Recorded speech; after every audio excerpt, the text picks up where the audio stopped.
Bon, bienvenue à tous. Ce matin, nous accueillons Jean-Pierre Demailly de l'Institut Fourier, l'Académie des sciences et l'Université de Grenoble, qui nous parle de l'approche variationnelle de l'équation de Monge-Ampère complexe et de ses applications géométriques. Bonjour à tous. Je voudrais d'abord remercier les organisateurs du séminaire Bourbaki de m'avoir invité à raconter donc les progrès récents autour de l'équation de Monge-Ampère et une approche variationnelle pour les résoudre. Donc j'ai préparé des diapositives en anglais. Je vais essayer de jongler entre le français et l'anglais, sauf si on me demande de parler anglais. Enfin, de toute façon, toutes les diapositives seront en anglais. Je voudrais rapporter ici sur des travaux récents, notamment de Robert Berman, Bo Bernson, Sébastien Buxom, Philippe Essidieu, Vincent Getsch, Mathias Johnson et Ahmed Zeriahi, parmi d'autres, qui ont donc développé depuis le milieu des années 2000 un certain nombre de nouvelles techniques, et en particulier une approche variationnelle pour résoudre les équations de Monge-Ampère sur les variétés keylériennes compactes. Alors, cette méthode fournit une démonstration indépendante du théorème d'existence de Yao pour les solutions de l'équation de Monge-Ampère. Donc, c'est vraiment une méthode nouvelle qui est assez différente et qui apporte des informations, elle aussi, différentes.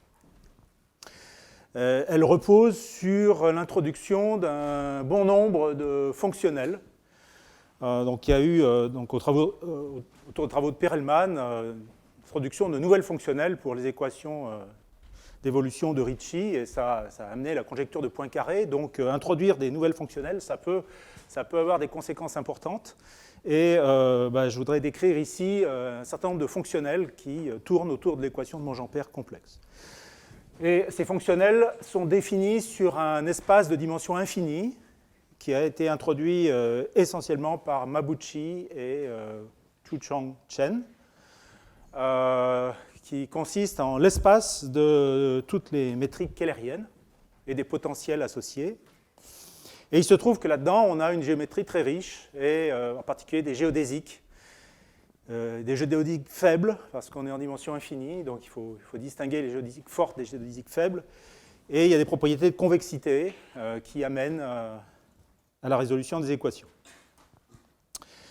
Et donc, parmi les applications que je traiterai à la fin, il y a donc une condition suffisante, éventuellement nécessaire et suffisante, d'existence de métriques Keller-Einstein.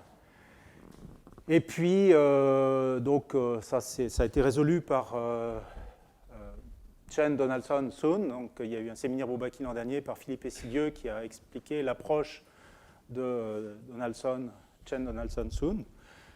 Donc là, il y aura une approche un peu différente qui fournit un résultat très voisin avec une hypothèse plus forte, mais une démonstration peut-être plus simple, plus directe. Bien, je rentre maintenant dans la technique. Donc, je m'excuse auprès des experts, donc au début, ça va être très élémentaire. Donc, on considère une variété complexe compacte de dimension n, et dessus une métrique keylérienne oméga, donc c'est une 1 informe positive, qui en même temps est symplectique, donc on a d oméga égale 0. Et on lui associe sa forme de courbure de Ricci qui, dans le cas particulier keylérien, est définie aussi comme la courbure du fibré déterminant du fibré tangent. Et ça donne en coordonnées donc moins DDC log du déterminant de la matrice des coefficients, où comme d'habitude l'opérateur DC c'est avec la normalisation 1 sur 4 pi, D moins D bar, de sorte que DDC égale I sur 2 pi DD bar.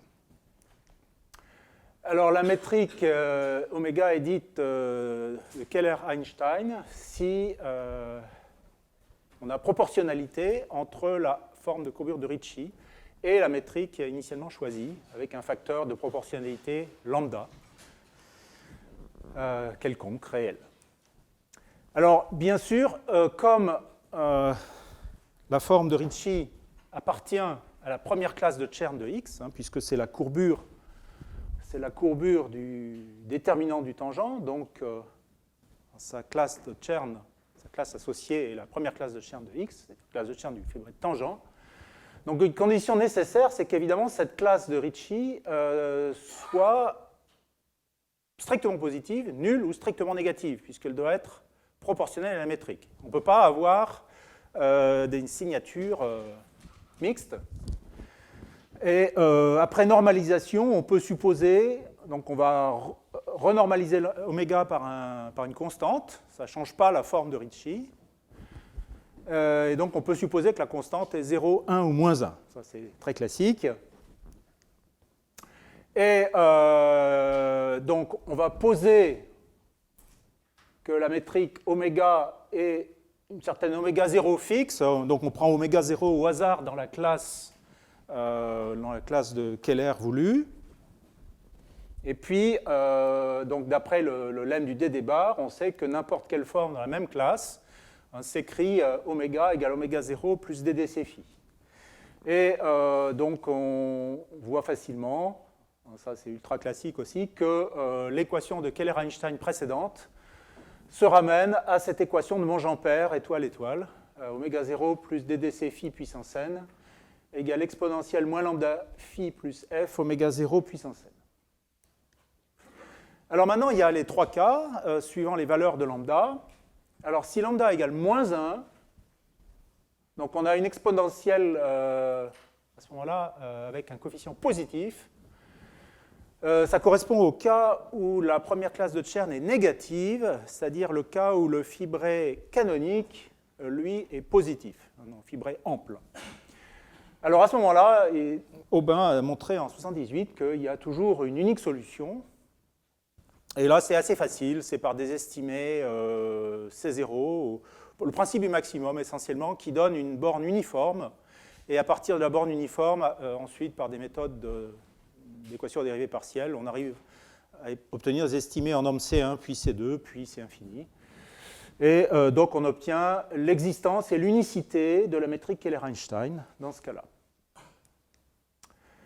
Et c'est évidemment une généralisation de l'existence de métriques à courbure constante sur les courbes, un résultat très bien connu depuis longtemps. Alors, dans le cas lambda égale 0, donc c'est le cas où la classe de Chern C1 de x est nulle, là, la situation est plus délicate et Yao a démontré en 1978 par des techniques d'équation dérivée partielle plus élaborées qu'il y a encore dans chaque classe de cohomologie oméga 0 une métrique kehlerienne unique à courbure de Ricci nulle. L'équation correspondante, c'est exactement celle que j'ai dite tout à l'heure, mais avec lambda égale 0, donc ça ne dépend plus du potentiel phi au second membre. Donc c'est équivalent à en fait résoudre une équation où vous prescrivez la forme volume. Vous avez une classe de Keller, oméga 0, puis vous changez la métrique kehlerienne en oméga 0 plus ddc phi dans la même classe, et vous voulez prescrire la forme volume. Donc c'est exactement la condition qu'il faut pour prescrire que la forme de Ricci est donnée. Donc plus généralement d'ailleurs, on peut prescrire la forme de Ricci, on peut la prescrire nulle, mais on peut la prescrire quelconque, pourvu qu'elle soit dans la bonne classe. Ce qui revient d'ailleurs à fixer le volume total. On ne peut pas changer le volume. Le volume, c'est un invariant numérique. Voilà. Donc on peut aussi prescrire n'importe quelle forme de Ricci, à vrai dire, et pas seulement 0. Bon, enfin, troisième cas, le cas lambda égale plus 1. Donc là, compte tenu des signes que j'avais donnés au départ, ça correspond au cas où le fibré anticanonique, moins kx, alors moins kx, donc c'est aussi le déterminant puissance extérieure maximale du fibré de tangent. Donc on est dans le cas où ce fibré anticanonique est ample. C'est ce qu'on appelle une variété de Fano. Et là, la situation est beaucoup plus délicate. En général, il n'y a ni existence ni unicité de la métrique Keller-Einstein. On sait cependant que quand les solutions existent, elles sont uniques modulo l'action du groupe d'automorphismes biholomorphes.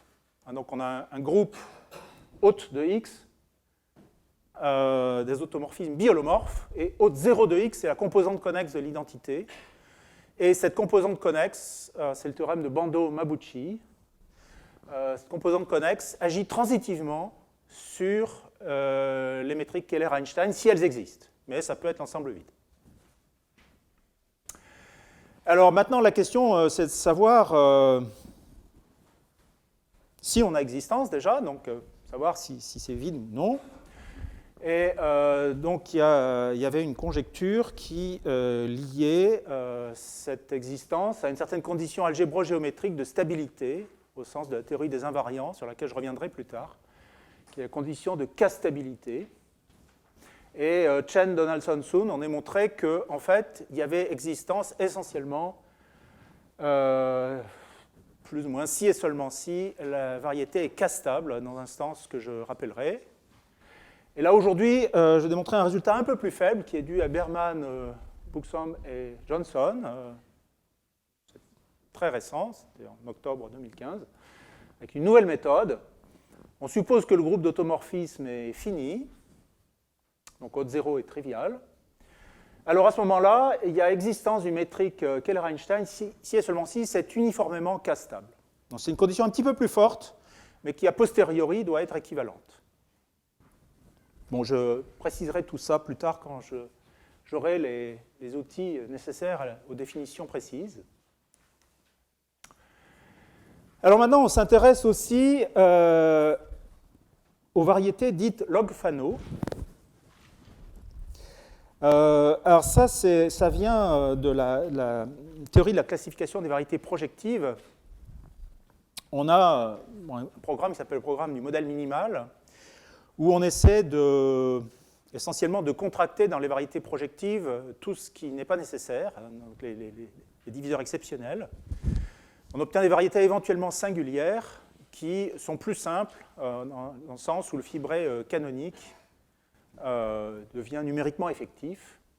Bon, là, on est plutôt dans la situation opposée, dans la situation où c'est plutôt moins kx qui est positif. Mais il est intéressant quand même de considérer ce qu'on appelle des paires, c'est des couples x delta, où delta est un diviseur de Weil. Alors, x est peut-être singulière, projective. Delta est un diviseur de Weil, et puis sur Q.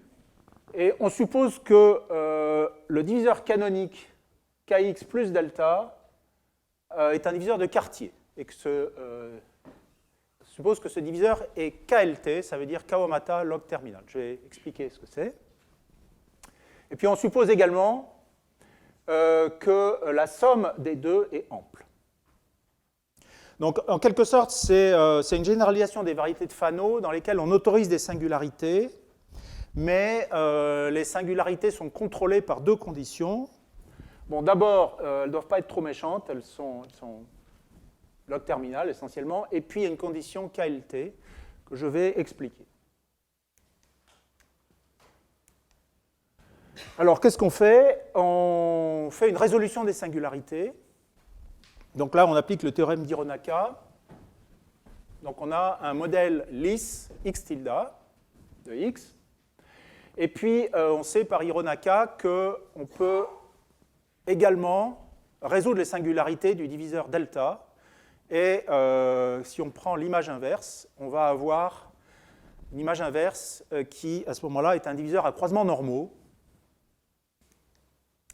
Et donc, après avoir pris l'image inverse, ici, pi étoile de kx plus delta, vous obtenez le fibré canonique en haut du modèle lisse, plus un certain diviseur E, somme de AJ, EJ, qui est à croisements normaux.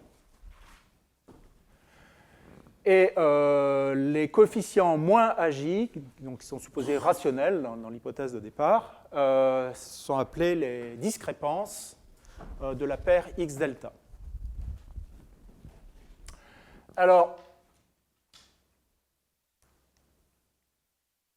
maintenant on dit que la paire est Kawamata log terminal, donc KLT en abrégé, si ces coefficients, donc qui sont des coefficients rationnels, sont strictement plus petits que 1. Le géomètre algébrique suivant utilise plutôt les moins AJ, donc la condition c'est moins AJ supérieur à moins 1. Bon. Alors géométriquement, c'est une condition d'intégrabilité très simple à comprendre. Vous prenez... donc, il y a une petite complication qui est que c'est un Q diviseur, donc il n'y a pas forcément de section. Donc il faut prendre un multiple, donc R un dénominateur, qui va rendre le multiple R kx plus delta un vrai diviseur entier, de telle sorte que vous avez un fibré inversible associé à R kx plus delta. Donc on prend un générateur local sigma de ce fibré inversible, et puis on calcule une forme volume que j'ai écrit ici, module de sigma à la puissance 2 sur R.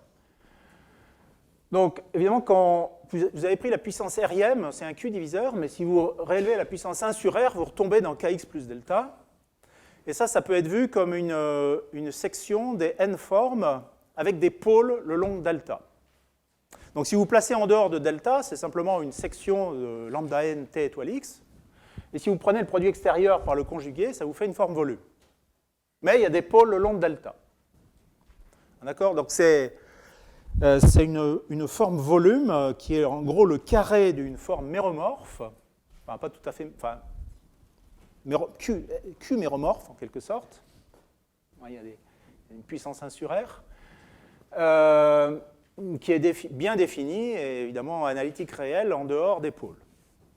Et maintenant, il se trouve que la condition KLT, ça veut exactement dire que cette forme volume est intégrable. Rien de plus. C'est juste la condition que les pôles... Évidemment, pour une fonction méromorphe, le carré n'est jamais intégrable, mais ici, il ne faut pas oublier qu'il y a des facteurs rationnels R, donc cette puissance, et puis il y a des coefficients AJ, donc ça permet l'intégrabilité à cause de la rationalité des coefficients. Donc, essentiellement en coordonnées, c'est à diviseur de croisement normaux, donc vous pouvez choisir des coordonnées ZJ en haut, telles que, essentiellement, c'est une forme volume lisse divisée par un produit des coordonnées à des puissances rationnelles. Et ceci est intégrable classiquement, ça c'est du première année d'université, si et seulement si, dans C, les coefficients sont plus petits que 2, donc AJ strictement plus petit que 1.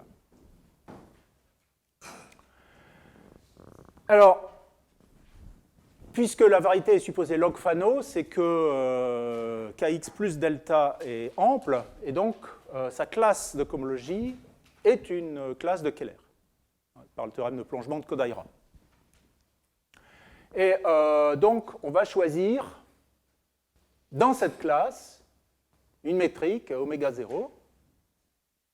Alors évidemment, on est sur une variété peut-être singulière. Bon, c'est pas très grave. Essentiellement, on plonge dans un ambiant et on étend la forme de Keller à l'espace ambiant. On dit qu'une forme est kellerienne sur un espace singulier si elle est restriction d'une forme lisse sur un ambiant lisse. Et puis, on prend des classes de Dédébar cohomologie, donc on travaille comme dans le calice. Et alors, à ce moment-là, on peut voir le potentiel comme une métrique hermitienne sur ce fibré inversible O de moins Kx plus delta. Bon, je simplifie en enlevant le facteur multiplication rationnel R. Et donc, ici, dans cette terminologie, alors il est commode d'utiliser un potentiel U0 de la forme oméga 0, et bien que ce soit un abus de notation, de noter un phi droit ici comme le potentiel total. Évidemment, il n'est défini que localement, mais il est plus commode d'introduire phi comme un objet global, donc c'est le phi droit, comme un objet global vu comme une métrique hermitienne, ou plutôt comme le log d'une métrique hermitienne sur le fibré Kx plus delta. Donc dans ces notations, j'ai enlevé le oméga 0, en fait je l'ai incorporé dans le potentiel, ici tout en bas. Donc l'équation se simplifie, elle devient simplement DDC de grand phi puissance n égale C et puissance moins phi, où phi est...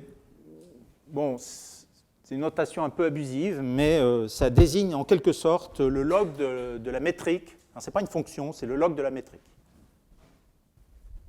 Et c'est équivalent à une équation de Ricci singulière, c'est-à-dire que Ricci de oméga, à ce moment-là, n'est plus tout à fait égal à oméga, mais est égal à oméga plus le courant d'intégration sur le diviseur delta.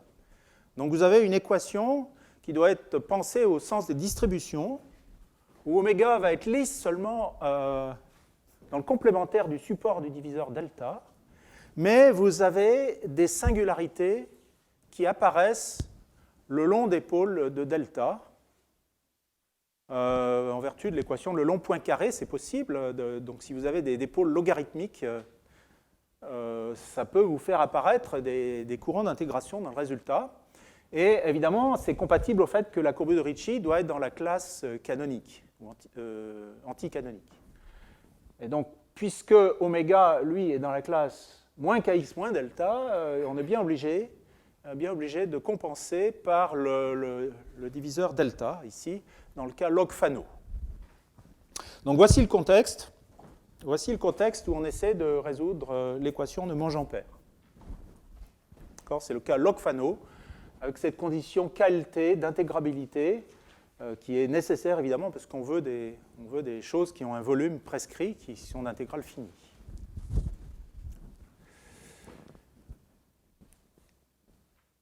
Bien, alors maintenant je commence à introduire les outils de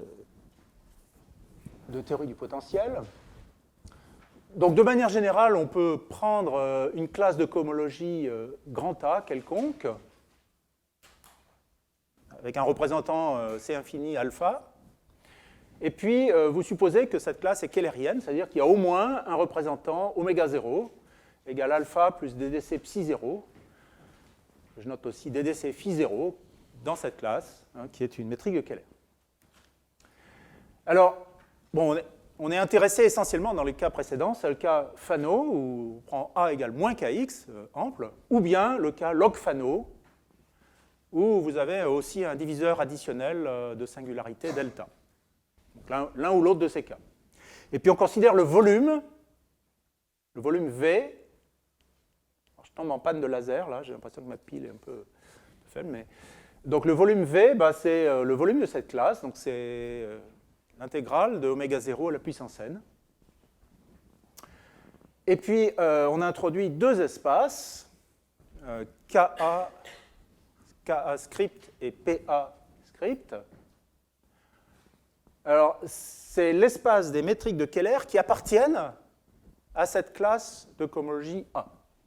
Donc KA, donc c'est un espace de dimension infinie, qui essentiellement est un ouvert dans un espace affine qui est isomorphe à l'espace des fonctions C infini sur X. Vous prenez les fonctions phi, donc c'est toutes les fonctions C infini sur X, puis vous avez la condition que, évidemment, si vous rajoutez oméga 0 plus ddc phi, ça doit être strictement positif.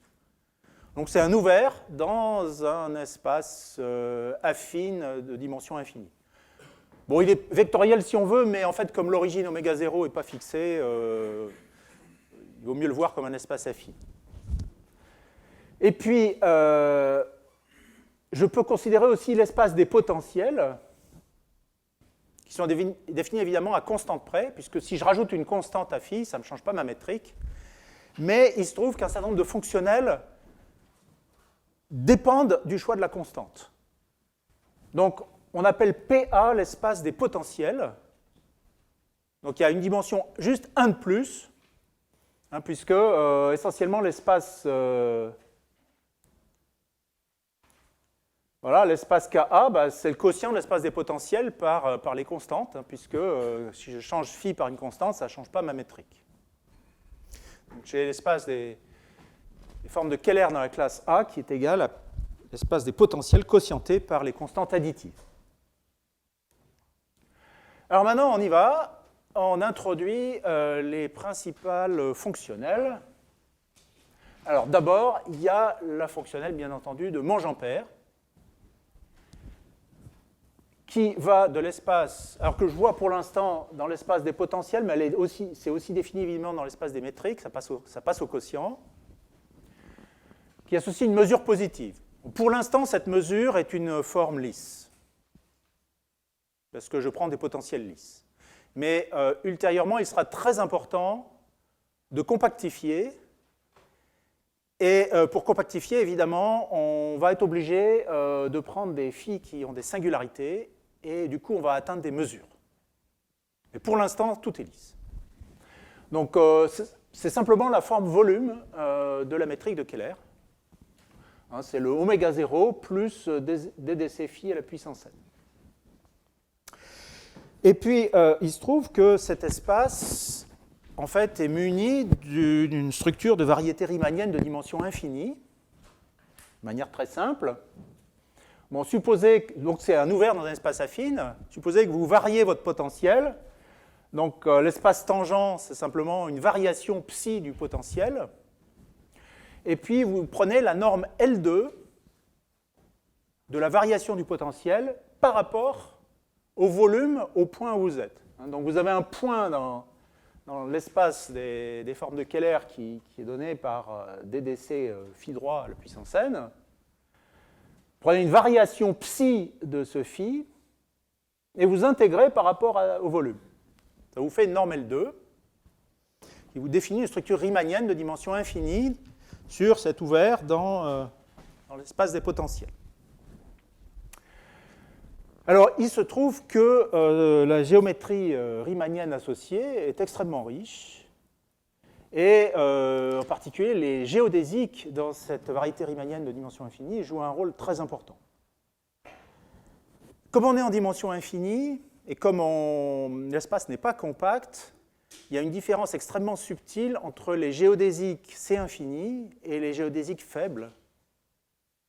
Les géodésiques faibles qui correspondent en fait à des solutions d'équations de Monge-Ampère avec des singularités. Et lorsqu'on compactifie l'espace, il est absolument crucial de considérer ces géodésiques faibles. Donc ça interviendra après. Donc tout ça a été développé au cours des années fin des années 80, 90 par Mabuchi, puis par Chen au début des années 2000. Donc avec un approfondissement considérable de la compréhension de la géométrie de l'espace démétrique. Je poursuis avec un certain nombre de fonctionnels. On introduit d'abord donc ce qu'on appelle la fonctionnelle de Monge-Ampère, qui dépend de deux paramètres. Donc on prend phi0 qui est une métrique de base. On est dans un espace affine, on choisit une origine. Donc je prends un phi0 qui va me servir d'origine dans l'espace affine. Et on définit E indice phi0 de phi, c'est cette intégrale ici, introduite essentiellement par Aubin, donc qui s'écrit en termes des opérateurs de Monge-Ampère mixtes, ddc phi puissance j fois ddc phi0 puissance n moins j. On fait la somme en multipliant par la différence des potentiels phi moins phi0. Donc si j'appelle psi cette différence, évidemment, ça prend une forme voisine. Donc vous voyez apparaître la différence psi fois oméga 0 plus ddc psi puissance j fois oméga 0 qui est la métrique de base. Et vous prenez la moyenne de tout ça avec 1 sur n plus 1 fois le volume devant. Alors il se trouve que c'est exactement en dimension infinie le potentiel qui... Alors cette fois c'est dans un espace de dimension infinie, hein, c'est un potentiel de l'opérateur de Monge-Ampère. C'est une primitive de l'opérateur de Monge-Ampère. Qu'est-ce que ça veut dire ? Donc ça veut dire que si vous prenez un chemin différenciable, phi indice t, dans l'espace des potentiels, et donc vous avez une énergie une fonctionnelle de Monge-Ampère E phi0 de phi t, qui dépend du temps, vous pouvez dériver par rapport au temps. Donc vous prenez la dérivée d sur dt de E phi0 de phi t, et bien c'est exactement en quelque sorte le gradient. Le gradient, c'est l'opérateur de Monge-Ampère. C'est-à-dire que si vous prenez 1 sur v fois l'intégrale sur x de la variation, la dérivée phi t point fois quelque chose, ce qu'il faut mettre, c'est exactement l'opérateur de Monge-Ampère au point phi t. D'accord ? Voilà, j'essaie de faire un dessin. Donc vous avez un ouvert dans un espace de dimension infinie. Vous avez une fonctionnelle qui a valeur cette fois dans les réels. Et puis ici, à un point phi, vous associez une mesure qui est essentiellement la mesure de Monge-Ampère de phi. Bon, mais en gros, c'est le gradient de cette fonction.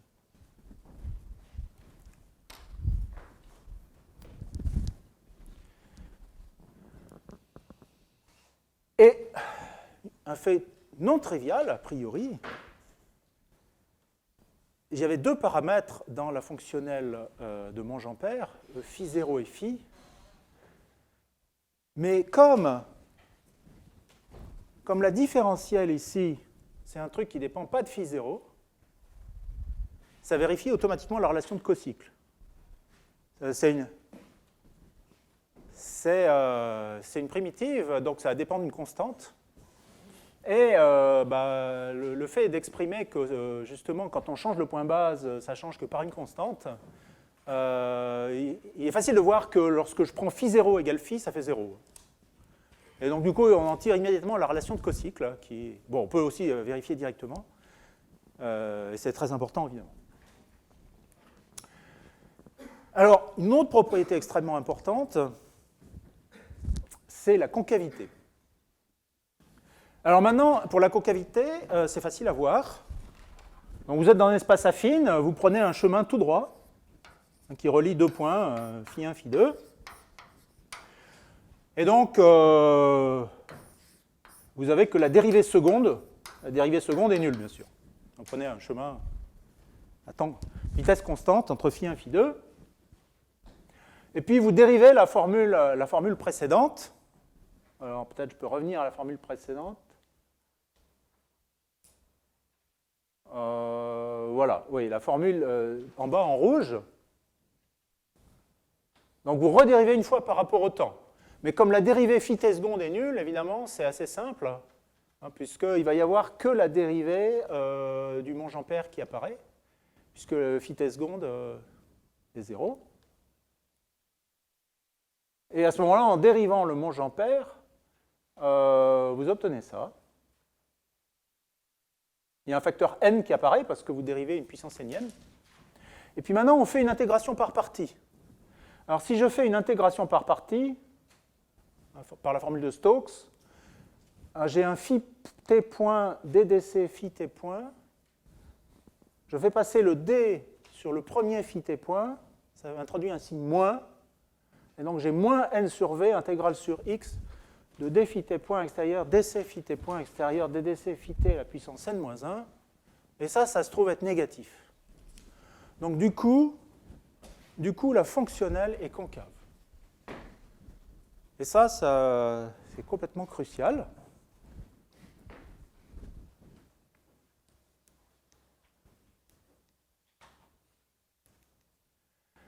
Alors comme on a une fonction concave, ce qu'on peut faire, c'est prendre la différence entre la corde et la fonction. Donc ici, disons, j'ai un point base phi 0. Et puis ici, je prends un autre potentiel. Bon, évidemment, là, sur le tableau, je suis un peu gêné. J'ai qu'une seule dimension, mais cette dimension-là, elle est dimension infinie déjà. Donc je prends cet écart ici. Et cet écart, qui est positif, donc, par concavité, c'est la fonctionnelle J. Il y a beaucoup de lettres, il y a beaucoup de fonctionnels. Donc elle s'écrit comme ça. Donc là, vous voyez apparaître l'équation de la tangente, l'intégrale sur x de phi moins phi 0. Donc c'est juste la forme linéaire qui décrit la tangente au point phi 0. Moins la valeur de la fonctionnelle phi 0 de phi. Donc ce j phi 0 de phi, c'est cet écart ici pour la fonctionnelle de Monge-Ampère entre la tangente et la courbe. Donc c'est positif ou nul. Et puis maintenant, bien sûr, on peut échanger. En fait, bon, j'ai choisi un point base phi0, mais je peux échanger les rôles de phi et phi0. Et donc, j'ai la fonctionnelle transposée, j étoile phi0 phi. Simplement, j'échange les arguments phi et phi0. Et évidemment, ça va être encore positif ou nul, mais cette fois, je prends un écart assez bizarre qui est l'écart à partir de la tangente en un point variable au point base. Bon, donc c'est positif. Et puis maintenant, la fonctionnelle j, bon, ben, elle n'était pas symétrique. Et il se trouve que ce n'est pas symétrique. Hein, quand vous avez une fonction concave, si vous prenez l'écart ici, il n'est pas égal à l'écart ici. Il n'y a pas de raison. Alors, on va symétriser ça, en fait, en faisant la somme des deux. Mais il se trouve que ça a une expression très simple en termes des potentiels. C'est l'expression moins 1 sur v fois l'intégrale sur x de phi moins phi0 fois mon Ampère de phi moins mon Ampère de phi0. Et de nouveau, par une intégration par partie très simple avec Stokes, donc vous avez un ddc puissance de phi puissance n moins ddc phi0 puissance n, vous sortez un ddc, l'un des d vous intégrez sur le phi moins phi0 et vous trouvez ça. Et du coup, c'est positif ou nul.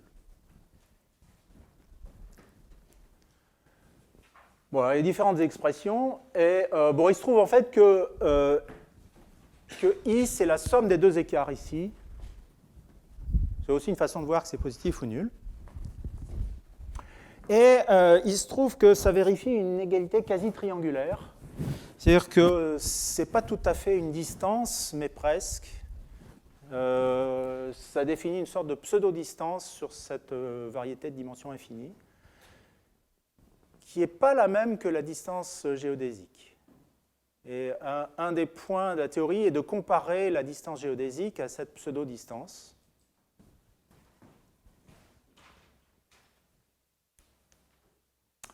Alors, il y a d'autres fonctionnels qui interviennent. Alors, bon, ce que j'avais dit pour l'instant, c'était valable pour une classe de Keller A quelconque, en fait. Je n'avais pas besoin que je sois dans le cas Fano ou log Fano. J'aurais pu être sur une variété kehlerienne compacte quelconque, même pas forcément projective. Donc toutes les fonctionnelles précédentes sont valables dans un contexte très général. Maintenant, je suppose que la variété est projective et je suppose même qu'elle est Fano ou log Fano. Je suis dans les cas particuliers considérés précédemment. Alors, on introduit un certain nombre de nouvelles fonctionnelles. Donc, il y a un fonctionnel de Ding, du nom d'un collaborateur de Tian. Donc, ça a été introduit au début des années 90 ou fin des années 80. Donc, D, qui dépend aussi du point base phi0, qui est égal à L moins L phi0 moins E phi0, où E phi0, c'est la fonctionnelle de Monge-Ampère tout à l'heure. Et L, c'est quelque chose de très simple, c'est quelque chose qui, essentiellement, est le volume logarithmique de la métrique associée au potentiel. Attention, il y avait deux choses. Hein. Il y a le volume, qu'il ne faut pas confondre. Il y a le volume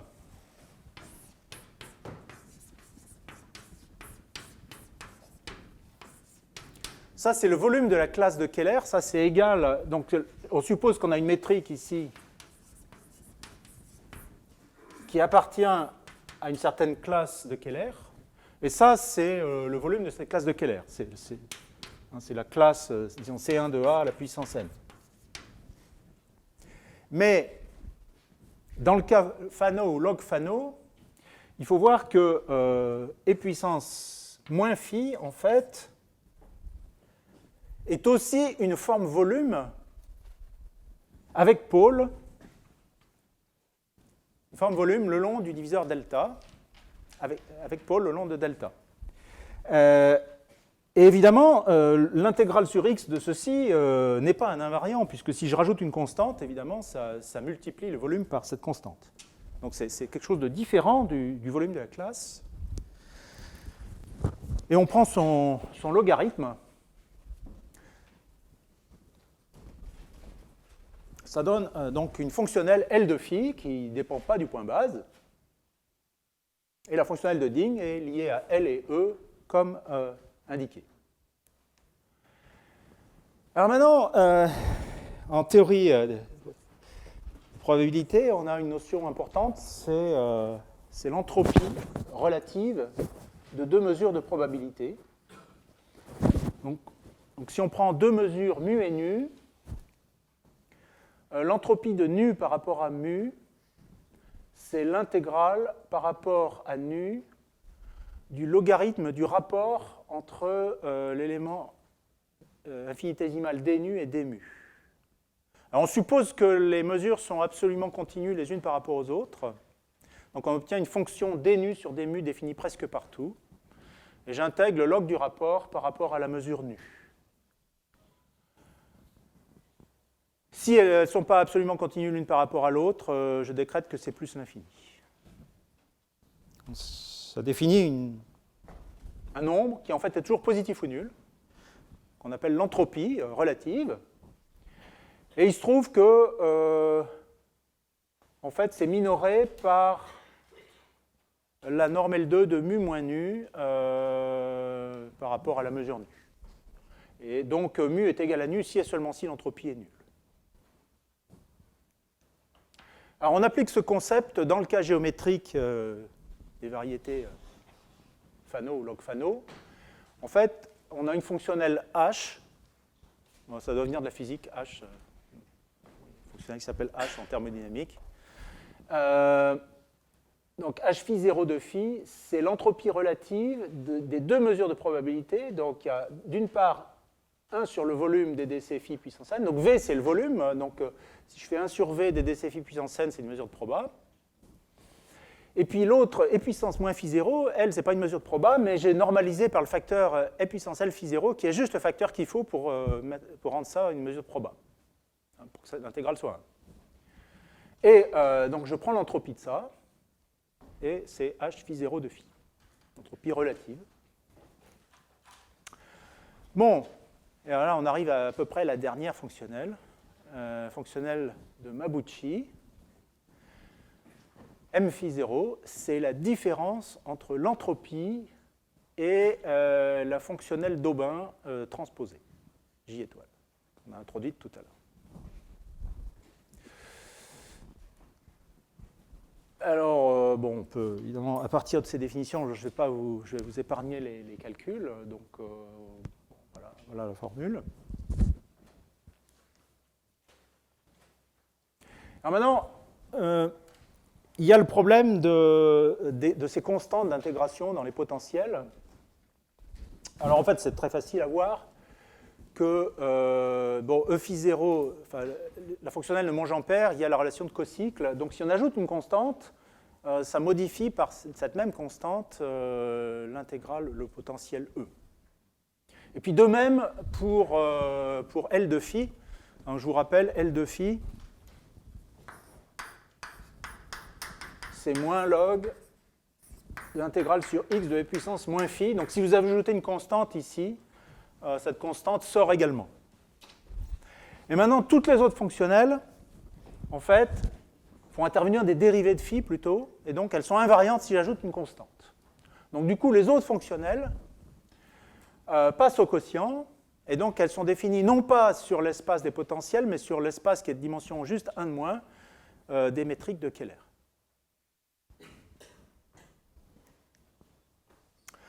Alors, un point très important est qu'on a en fait une comparaison entre ces différentes fonctionnelles. Et en particulier, bon, ça c'est assez facile à voir, c'est vraiment juste des calculs liés essentiellement à des tangentes sur des fonctions convexes définies explicitement. Donc c'est vraiment pas miraculeux du tout. Donc si on prend les trois fonctionnelles I, J et J étoile, essentiellement, elles ont la même croissance au bord, en quelque sorte, de l'espace démétrique. Alors l'espace démétrique, c'est un ouvert, donc il n'est pas du tout compact. Donc ce qui est important, en fait, c'est le comportement des fonctionnelles au bord. Enfin, je ne sais pas trop ce que ça veut dire le bord, parce que pour l'instant, il n'est même pas localement compact, cet espace, enfin, même pour la topologie faible. Donc je ne sais pas trop ce que veut dire le bord dans des conditions. Il va falloir compactifier non seulement au bord, mais à l'intérieur aussi, parce que localement, vous pouvez... il faut prendre aussi des métriques singulières pour compactifier. Donc c'est assez subtil ce que veut dire le bord, mais bon, pour autant que le bord ait un sens, au voisinage du bord, il y a une croissance analogue dans des facteurs qui essentiellement sont la dimension ou n plus 1 sur n. Donc ces fonctionnels ont la même croissance au bord. Alors maintenant, une autre comparaison importante, c'est entre les fonctionnels de Ding et Mabuchi. Alors, il se trouve que la fonctionnelle de Mabuchi est toujours supérieure ou égale à la fonctionnelle de Ding. Et il y a égalité si et seulement si la métrique est Keller-Einstein. En fait, il se trouve que la différence entre M et D, donc qui est calculée ici, bon, là encore, je vous épargne les détails des calculs, c'est essentiellement une équation d'Euler-Lagrange pour l'équation de Monge-Ampère. Donc, pour l'équation, oui, pour la condition Keller-Einstein. Donc, vous avez une condition Keller-Einstein qui s'exprime en termes d'une équation de Monge-Ampère, qui était écrite au début, et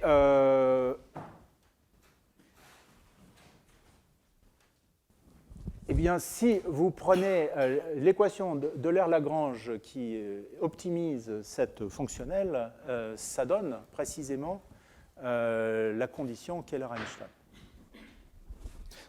Ça vient du fait que, essentiellement, la fonctionnelle de Monge-Ampère est précisément une primitive de l'opérateur de Monge-Ampère. Donc, une fois qu'on connaît au sens fonctionnel la primitive de l'opérateur de Monge-Ampère, ce n'est pas étonnant qu'on arrive à trouver une fonctionnelle qui essentiellement intègre l'équation Keller-Einstein. Donc ça, essentiellement, c'est une découverte de Mabuchi de la fin des années 80.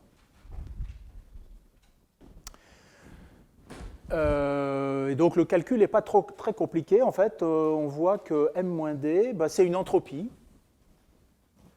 Et d'après un résultat bien connu en théorie des mesures de probabilité, l'entropie est nulle si et seulement si les mesures sont égales.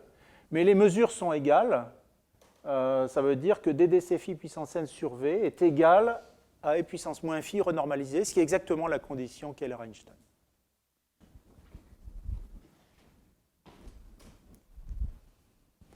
Alors maintenant le problème c'est que tout ça c'est dans un ouvert, et que on n'a absolument pas de compacité, et même on n'a même pas de locale compacité dans notre espace. Donc si on veut faire de la minimisation, on ne peut rien faire pour l'instant. Donc la première étape, c'est de rendre l'espace localement compact pour une topologie raisonnable. Et pour ça, on est obligé d'aller au bord et donc d'accepter des métriques qui sont plus strictement positives, mais même d'accepter des potentiels qui ne vont pas donner des mesures lisses, même semi-positives, mais d'accepter des mesures absolument presque arbitraires, pas tout à fait. Alors on y va. Alors pour ça, on utilise un concept qui remonte à Bedford et Taylor, l'introduction des opérateurs de Monge-Ampère généralisés, où on fait des produits ici pour des UJ, où la seule hypothèse, c'est que ce sont des fonctions plurisous-harmoniques localement bornées. On n'a aucune régularité, c'est juste des fonctions L infini loc. Donc si on a des fonctions plurisous-harmoniques localement bornées, on peut définir par récurrence le produit DDCU1, DDCU2, DDCUK, en prenant DDC de U1 fois le produit des DDCU2, DDCUK défini inductivement. Parce qu'on obtient des courants positifs. Donc les coefficients sont des mesures complexes, mesures de radon complexes. Et une mesure de radon, on peut la multiplier par une fonction borelienne bornée. Les fonctions plurisous-harmoniques sont des fonctions boréliennes, sont semi-continues supérieurement. Donc, ça a un sens de multiplier ces mesures par U1, et on reprend le DDC au sens des distributions. Et on montre facilement qu'on obtient encore un courant positif fermé, parce qu'on peut régulariser, passer à la limite faible. Et donc, ceci permet de définir inductivement le produit de distribution, même si le produit des distributions en général n'est pas défini. Donc là, on a un exemple extrêmement important où on définit de manière naturelle des produits de distribution dans un contexte géométrique important.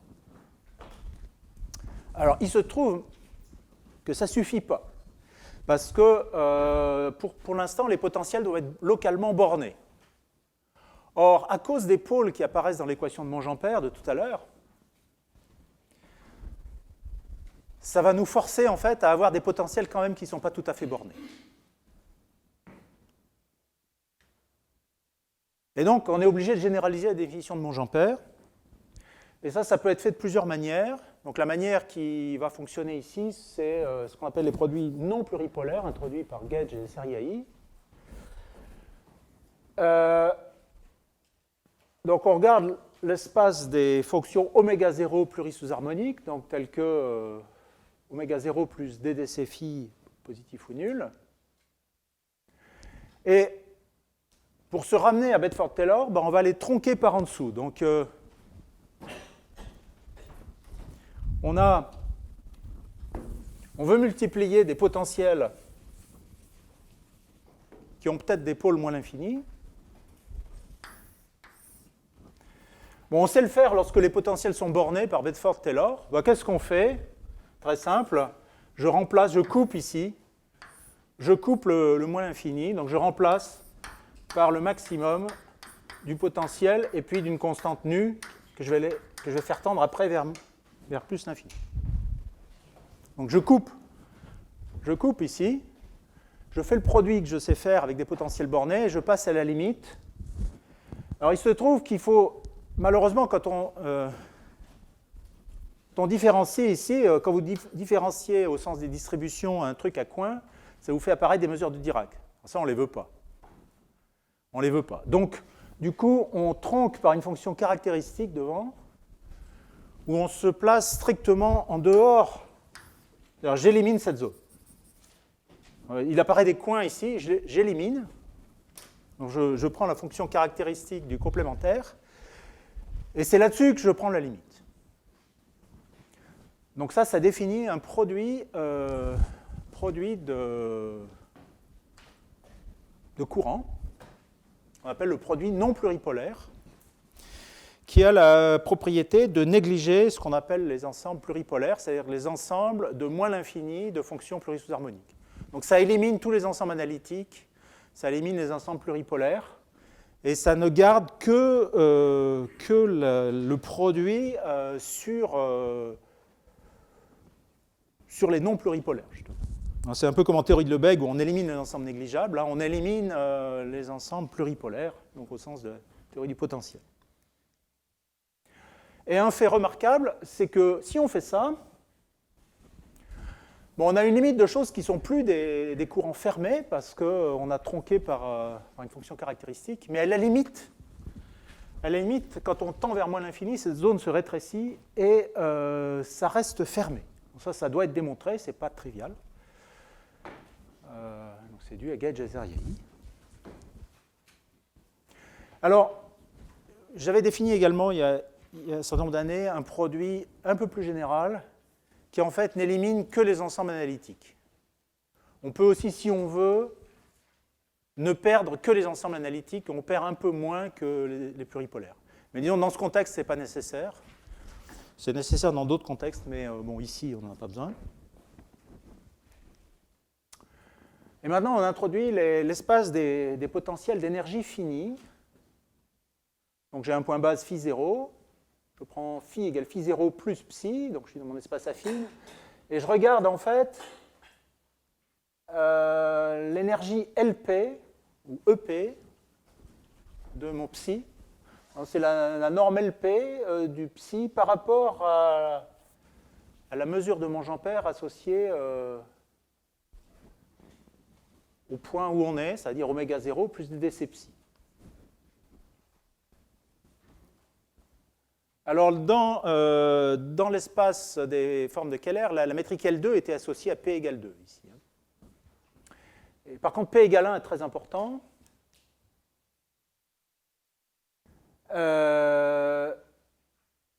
Et puis, bon, on peut passer au quotient par R pour avoir l'espace des courantes. On néglige les constantes d'intégration. Et donc, je définis un espace donc, en supposant qu'il n'y a pas de perte de masse, c'est-à-dire que quand je fais le produit non pluripolaire, je garde le même volume. Ça, c'est une condition a priori qui n'est pas nécessairement vraie. Il se peut que quand vous tronquez les pôles ici, vous perdez de la masse. Vous perdez de la masse du fait de la suppression des ensembles pluripolaires. On fait l'hypothèse qu'il n'y a pas cette perte de masse. Donc je suppose que, prenant le produit non pluripolaire, ici en tronquant les pôles, je garde la même classe numérique d'intersection à puissance n. Il n'y a pas de perte de masse. Donc c'est ce qu'on appelle les courants de masse pleine, T full ici. Donc on fait cette hypothèse. Et puis on prend les potentiels LP par rapport à ces mesures.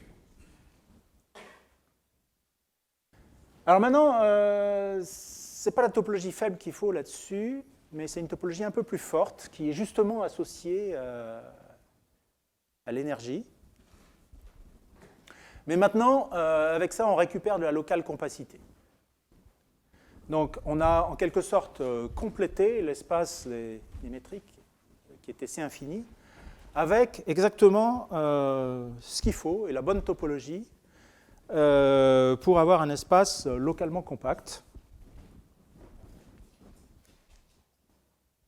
Et on peut démontrer, ça vient directement de leur définition, que essentiellement, les fonctionnels dépendent essentiellement de l'énergie E1, c'est-à-dire que ça va être continu localement pour la topologie E1. Dans l'espace précédent, je prenais P égale 1 ici, parce qu'on n'a pas de carré, on a juste des mesures de Monge-Ampère multipliées par le potentiel lui-même à la puissance 1. Donc toutes les fonctionnelles vont en fait se prolonger à cette espèce de complété localement compact pour la bonne topologie. Et puis celles qui sont invariantes par translation vont passer au quotient à l'espace des courants correspondants. Et alors maintenant, théorème dû à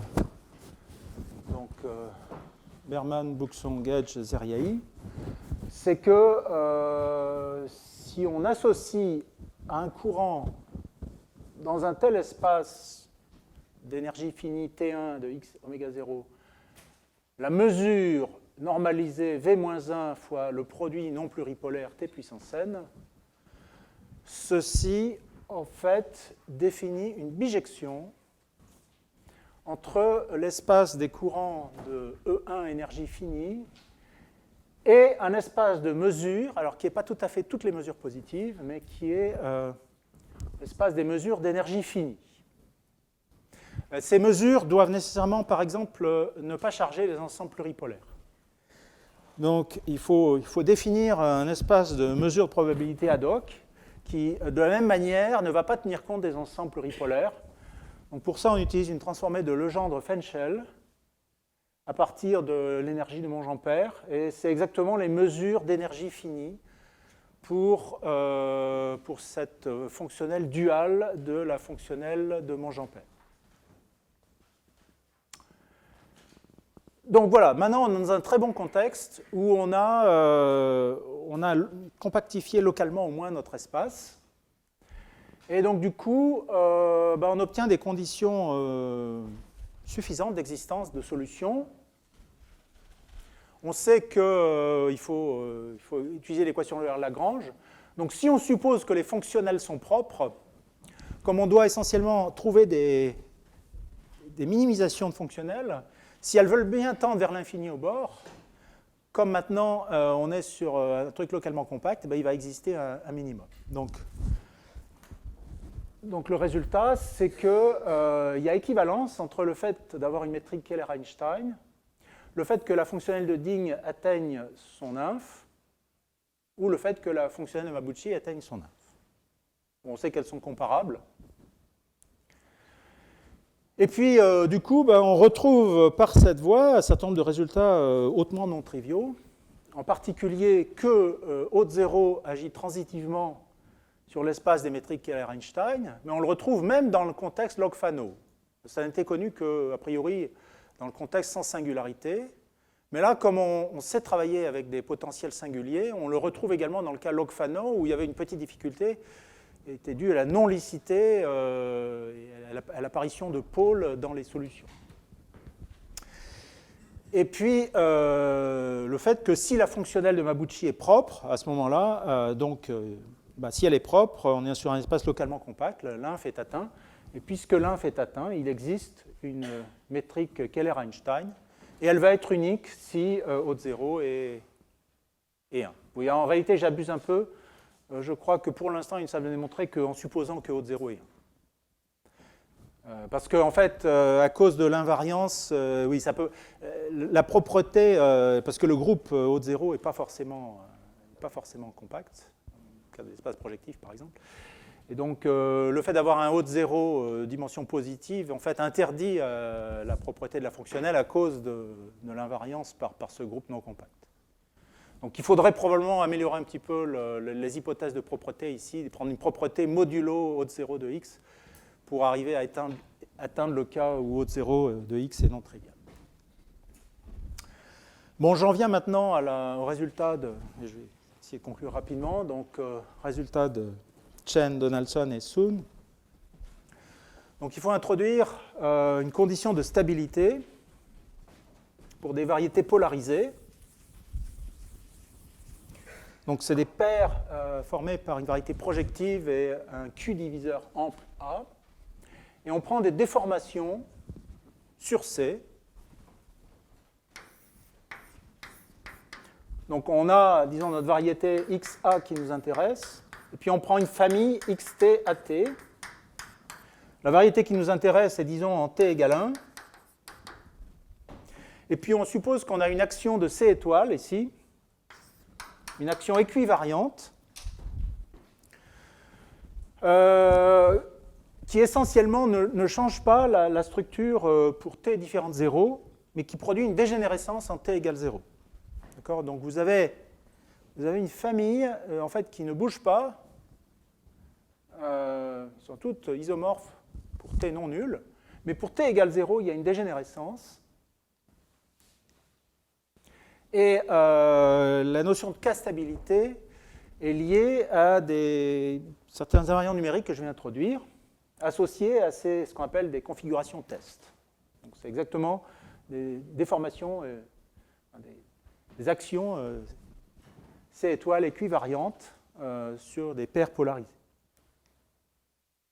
Alors on prend essentiellement le cas A égale moins KX plus delta, hein, c'est ça qui nous intéresse. Ici, dans le cas log-Fano, disons. Et on introduit donc un invariant, qui est l'invariant Donaldson-Futaki. Donc on regarde la dimension n indicem des multiples de ma polarisation. Et puis on a une action induite par C étoile sur le fibré déterminant pour la fibre centrale. Et on regarde le poids de cette action, Wm. Et puis on fait le rapport entre Wm et m fois la dimension. Et il se trouve qu'il y a un développement asymptotique. Bon, c'est essentiellement une formule de Riemann-Roch. Et on a un coefficient F1. Et l'invariant Donaldson-Futaki qu'il faut prendre, c'est moins 2 fois le coefficient F1 dans le développement asymptotique, qui compte donc l'action de C étoile sur la dégénérescence de notre famille. Alors maintenant, on dit que c'est K stable si cet invariant est positif ou nul pour toutes les configurations test normales. Donc il faut supposer une condition de normalité de la fibre centrale. Donc, a priori, c'est une condition complètement algébrique sur certains espaces de section et des déformations équivariantes. Donc, c'est une définition complètement algébrique, c'est une propriété. Et la conjecture généralisée de Yao-Tian-Donaldson, c'est que cette condition de K-stabilité est nécessaire et suffisante pour l'existence de métriques keylériennes, alors non pas Keller-Einstein, mais à courbure scalaire constante. Donc c'est une condition plus générale, mais qui inclut évidemment le cas particulier Keller-Einstein. Donc si c'est Keller-Einstein, si la conjecture est vraie, en particulier, on doit pouvoir démontrer l'existence de métriques Keller-Einstein dans le cas où ça veut bien l'être. Mais la conjecture, évidemment, est plus générale. Alors, bon, je suis déjà arrivé, je vais conclure très rapidement. Donc en fait, ça a été démontré, donc il y a eu un exposé l'an dernier par Philippe Essidieu, avec une méthode très compliquée qui utilise essentiellement des limites de Gromov-Hausdorff et une analyse extrêmement fine d'algébrisation des structures limites au sens de Gromov-Hausdorff. Disons, trois très gros papiers qui font chacun plusieurs dizaines de pages. Au total, il y a des centaines de pages. Donc là, il y a une méthode, disons, plus directe, mais il faut faire une hypothèse plus forte. Donc on introduit ce qu'on appelle des mesures de Huisterman-Ekman. Bon, j'ai pas trop le temps. Donc en fait, on mesure la déviation dans la représentation des poids de l'action de ces étoiles. Donc évidemment, il n'y a pas seulement poids total. Donc il y a la valeur lambda des poids, ça donne une mesure. On prend les mesures de Dirac en ces poids. On fait la limite lorsque m tend vers l'infini. Maintenant, on calcule une certaine norme LP par rapport au barycentre de la mesure. Donc ça nous fait une déviation norme de xa indice P. Et maintenant, on dit qu'elle est uniformément K-stable au sens LP si l'invariant Donaldson-Futaki est plus grand qu'une petite constante fois cette déviation au sens LP. Bon, et maintenant, la conclusion, c'est que ça marche sous cette hypothèse. C'est-à-dire que si on prend une variété de Fano, un groupe d'automorphisme fini, alors il y a une métrique Keller-Einstein, pas si et seulement si. Oui, si, a posteriori, si et seulement si, c'est uniformément K-stable, mais le si et seulement si est obtenu à l'aide de Donaldson-Chen-Su. Donc ce que démontre Berman, Buxton, Johnson, c'est que c'est une condition suffisante. Et évidemment, la condition nécessaire vient de la solution plus forte.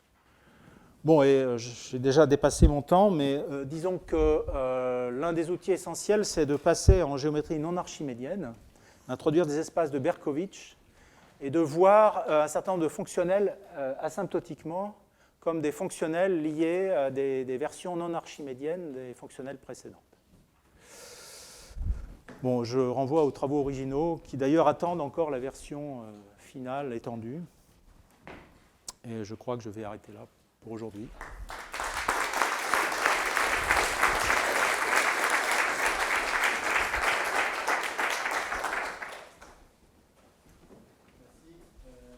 Est-ce qu'il y a des questions? Je vous remercie de les poser dans le micro pour qu'on les entende. Bonjour. Quand je vois des exposés sur cette thématique, je suis toujours extrêmement surpris par le nombre d'analogies très importantes entre ceci et la théorie du transport optimal. Donc en transport optimal, on sait qu'une solution d'un problème de transport optimal fournit une solution d'une équation de Monge-Ampère. On sait qu'en transport optimal, quand on veut regarder un problème de transport entre deux mesures, il faut que les mesures ne chargent pas des ensembles de dimension qui sont de dimension n-1. Donc ici, on avait affaire à des ensembles qui ne chargeaient pas les ensembles analytiques, c'est ça? Est-ce que des gens ont essayé de pousser les analogies plus loin? Est-ce qu'il y a, je ne sais pas, une manière de développer une théorie qui embrasserait la théorie réelle et complexe? Est-ce que les analogies vont plus loin que les apparences? J'avoue mon ignorance totale à ce sujet, mais je sais qu'en théorie du transport optimal, évidemment, on a des courbures de Ricci qui apparaissent de manière naturelle. D'une certaine façon, résoudre une équation de Keller-Einstein, c'est transporter de la masse. C'est qu'on a une répartition de masse qui est donnée par la forme volume. Donc ça vous fait a priori quelque chose qui est irrégulier, voilà, puisque vous voulez faire, c'est transporter de la masse de Monge-Ampère de certains endroits à d'autres endroits. Alors, lorsqu'il y a un groupe d'automorphisme, évidemment, ça se déforme par l'action du groupe d'automorphisme analytique. Mais si vous voulez résoudre l'équation de Monge-Ampère, donc il faut faire quelque chose d'orthogonal à la déformation par les automorphismes analytiques, et il faut transporter les excès de masse d'un endroit à l'autre. Donc oui, je suppose qu'il doit y avoir des ponts, mais à ma connaissance, je ne suis pas sûr que les gens des deux domaines, disons, aient eu suffisamment d'interactions pour aboutir à ça, mais oui, c'est extrêmement probable.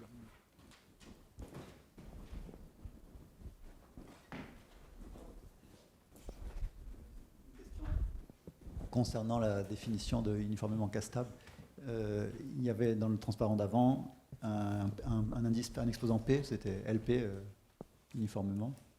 Oui, ça ne dépend pas de P, il faut juste que P soit strictement supérieur à 1. P égale 1 ne marche pas. Et en fait, bon, c'est pas trivial, mais les conditions. Alors, il y a peut-être, je ne sais plus, peut-être c'est entre 1 et 2. Enfin, il y a un. Je ne suis plus très sûr. Mais en tout cas, les conditions sont toutes équivalentes. Question ? Uniformément castable, on se demande vraiment si ça éclaire l'existence de métriques de Kähler-Einstein.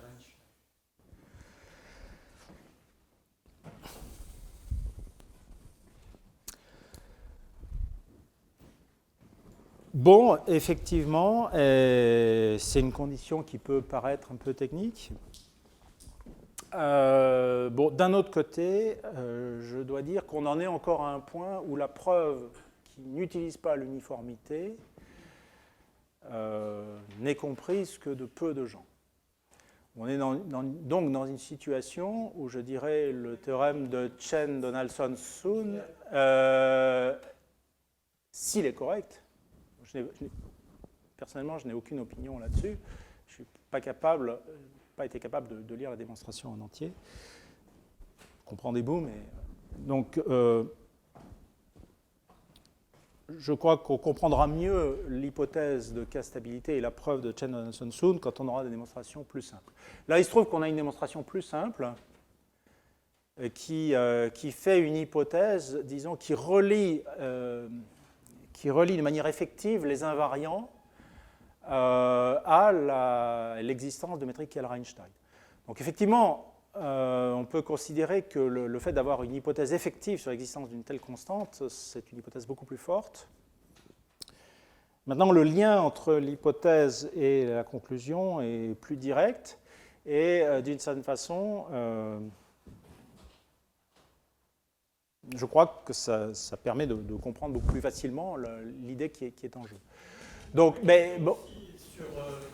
On peut supprimer uniformément. Oui.